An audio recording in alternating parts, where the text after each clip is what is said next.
Former CIA officer Mike Baker, he joins me now with more. And Mike, what do you make of those comments? What does that mean that we are going to arm Japan? Right. Well, I mean, sometimes obviously maybe the president doesn't say things quite in the most eloquent manner, but what he's saying is correct. We can't take military options off the table. We don't have that many options to begin with. So it's pragmatic and prudent to at least be thinking through all your various military scenarios, which we've been doing for quite some time, not just in the past 8 or 9 months. But we've been putting all of that together and saying nobody wants to go there, but we've got to consider it. All right. As far as the Japanese go, thank you. The Prime Minister Abe, there's no daylight between what the Japanese government and what the Trump administration are thinking right now in terms of the seriousness of this problem. Look, the missiles flew over Japan.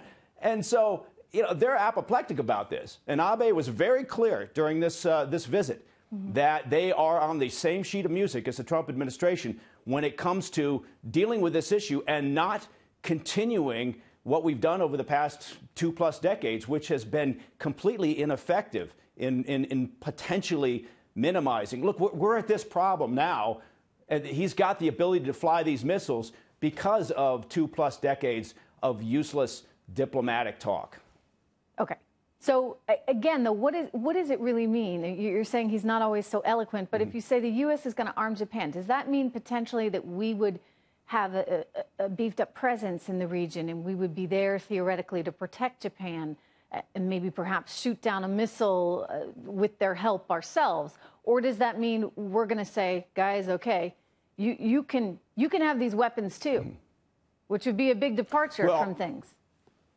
Yeah, no, it would be, and it would require, some very serious discussion and agreement within the Japanese government, obviously, and within the public.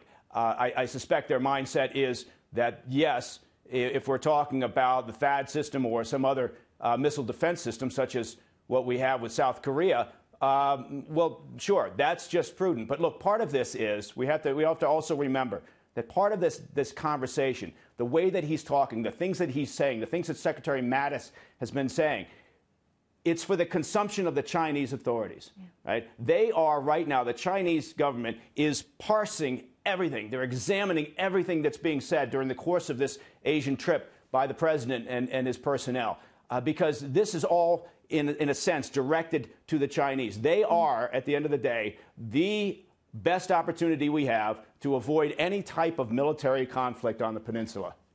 I agree with you. We need China doing what we need them to do there right now. Mike, thank you.